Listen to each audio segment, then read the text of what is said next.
Hey there everybody, I'm the Lonely Hunter and today we're taking a look at this game on Yemen. It is Headquarters and it is a really nice game that I got with a buddy where we were playing together, and he was trying to level up, I was trying to help him, and we got into a game of this game type because we wanted to get as many points as possible, we wanted to get as much score as possible, because this game type, let's just be true about it, this game type is really great for leveling up if you play the objective and if you try to secure the headquarters. So this is what we did.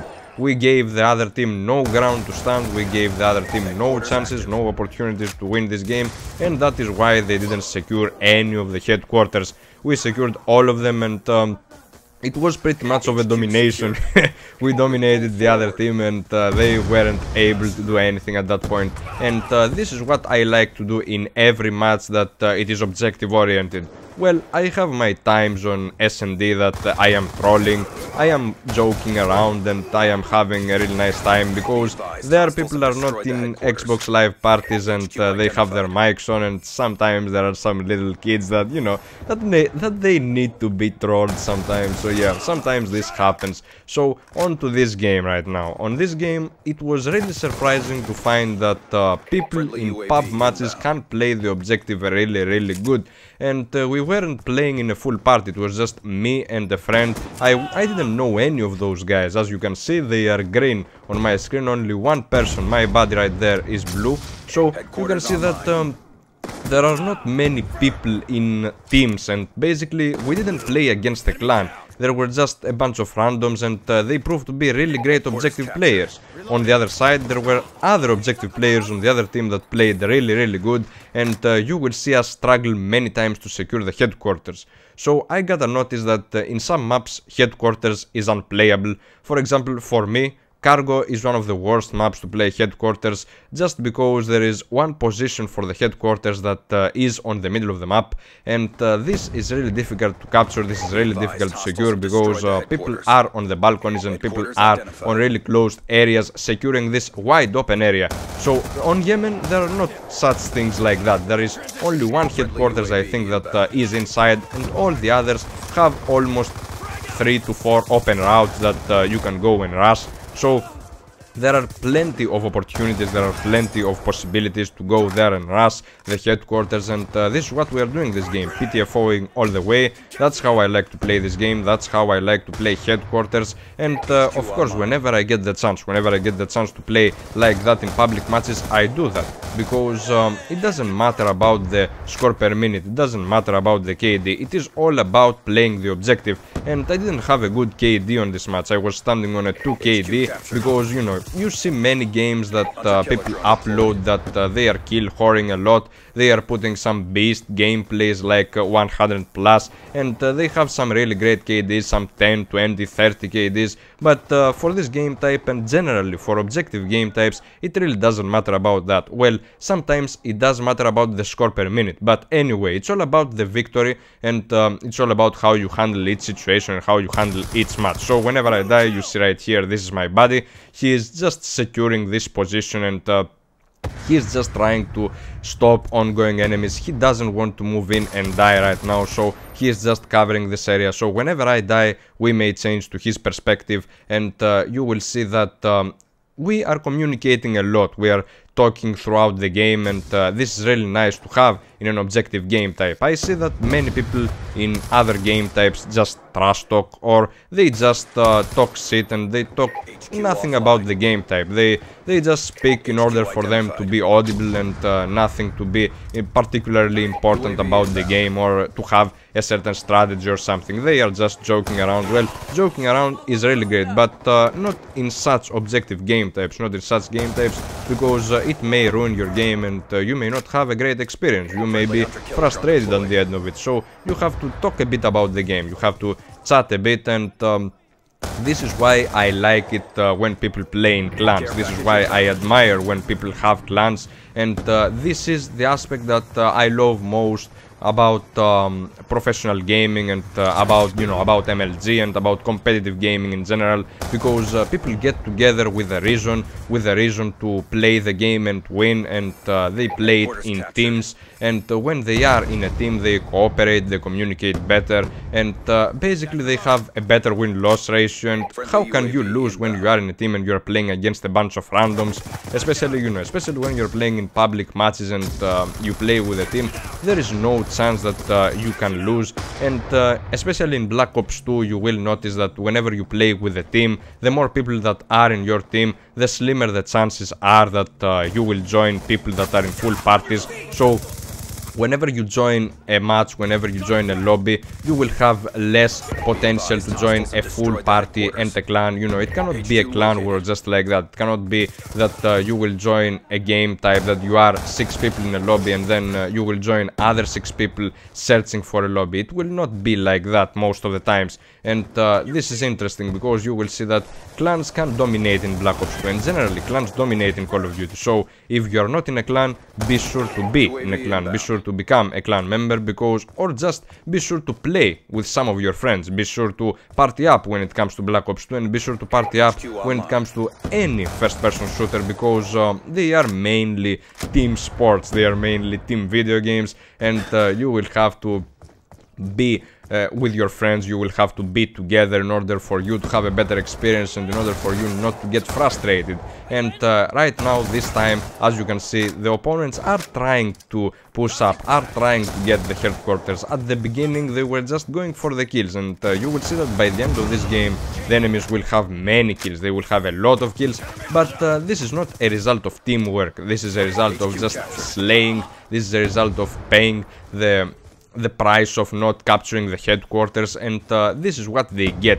They get that because they run around trying to get kills, they get that because they just want to survive. And this is another thing, people exploit this with the headquarters. They think that some people capture it and some people don't, just to get extra kills. People lose headquarters intentionally just because they want them to be the hunters, they want them to be able to slay the others. So in order for them to be able to kill the others that keep coming onto the headquarters, they need to lose that, and sometimes this just gets annoying. But anyway, we're not here to kill horror, we're not here to just get a bunch of kills and say we lost the game. Okay, but we've got a really good kill streak right there going, and this is impressive about the game. No, this is not impressive about the game of headquarters.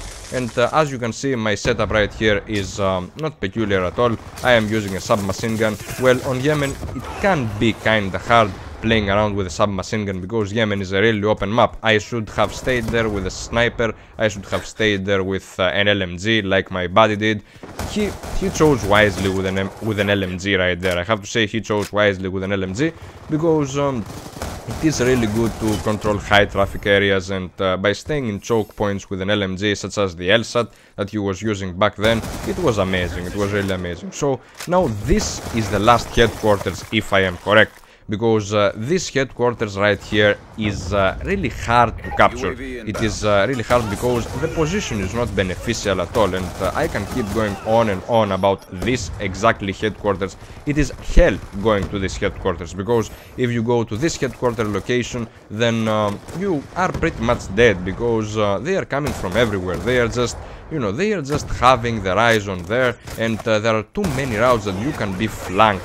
And of course there are some sniping areas where you can get sniped from, and you will not know what hit you unless you see the kill cam. So sometimes you can be oblivious. Just look at that, you are in the middle of the road having a headquarters there. It is kinda dangerous, so without teamwork you will not achieve a thing. And right now you can see that I am only alone in the headquarters. I am about to capture it, and there is, I guess, no, there is not another guy. Now they are coming for support. So as you can see, sometimes I found myself in a difficult position that I was trying to capture that headquarters, but they weren't just there to support me.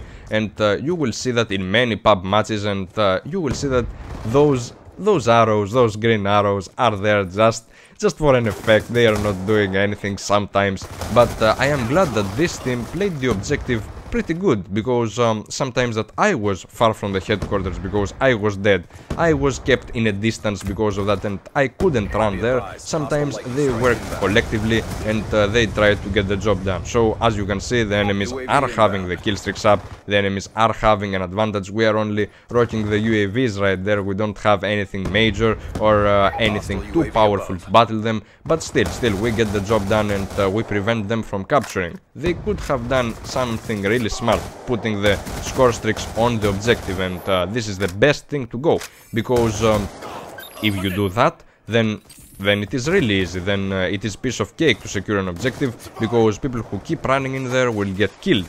But people, in order to kill her, put the score streaks in different directions, in a different position, and that is not to their benefit. So as you saw before, I was running bare bones. I was running bare bones with the Chicom, and that was a mistake of mine, because I wanted to get that Cherry Blossom so bad, I wanted to get that Art of War so bad, and since I got it, I immediately switched to a weapon that I wanted to use in that game a lot, and this was the Scorpion. The Scorpion is a powerful weapon, and it could help me turn the tides of the game. Well, turn the tides of the game? What?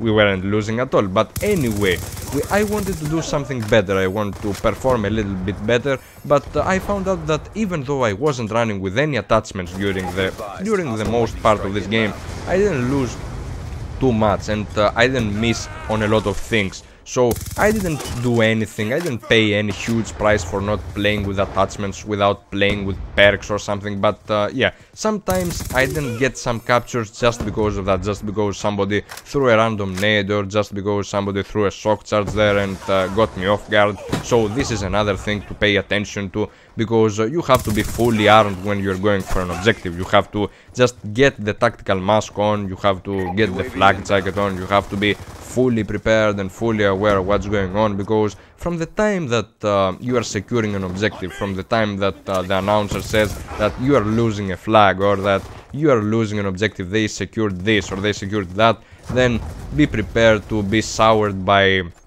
a storm of grenades, by a storm of shock charges, and people will go there just for the extra 25 points, because they want to build their streaks, and they can camp on objective really great without even playing the objective. I have seen many people camp next to flags without even capturing them, having them hostile and having the team just not win, and this is painful just to see that one. So most of the times when I step in a lobby, when we are not playing with a full party, when it is just me and my buddy right there, we play against good people, and this is really nice to see, because from the point that we have some really good scores, from the point that we have some really good setups on the game, and from the point that the true skill matchmaking, or so it is called, you know, gets us in lobbies that we have objective players, that we have players who get their score per minute by playing the objective, then it is all good. But when people don't do that, when people don't get their score per minute by not playing the objective, and when people just run around and do stupid stuff, or they just get killed with no reason, then this is not good, this is not beneficial to the game, and of course you gotta play the objective whenever you get the chance, because it is just foolish. You get your streaks by playing the objective, you get more score per minute by playing the objective. Oh well, some people just pay attention strictly to the KD, and this is what hurts them the most, and that is why mostly they lose games. But the thing that I am looking for is a really great win-loss ratio, and this is what doesn't happen in most pub matches. I deal with a lot of bullshit in most pub matches just because of that, just because there are people doing some silly stuff, and I end up losing most of the matches, I end up backing out. So I don't like to bounce from matches, but I am forced to do that, because I cannot do anything else. When I join a match and my team is getting dominated, when I join a match where it is 25 and 100, and then the other guys have VTOLs, they have load stars, and I just spawn in the game, what can I do to reverse this? I am only one guy, I cannot do something to just be an epic comeback. Well, it can be, but not in most cases. So now you can see right there, all of the people on my team are piling up to that last headquarters. We gave a little battle right there to keep it, and it was really intense. So we finally made it, we finally made it to the headquarters, and that was pretty amazing, because we fought for it a lot. It was about 5 minutes, I don't know, so we just gave we just gave all we had there, and now the enemies are trying desperately to take it, but no, they are not going to take it because we secured the position perfectly. It is just a matter of pure effort. It is just a matter of team spirit and team effort, just that, and we just captured that headquarters. As you saw, many people jumped on there, and this was it. They weren't able to kill anybody, so the M27 right here did some really good job, I think, but I don't regard this as a really great weapon. So either way, this is the match right here, guys. 235-0. They didn't have any ground to stand right there. We left no chances, no opportunities for them to win. I hope you enjoyed this intense objective match right there. I am out. I'll see you later. Peace.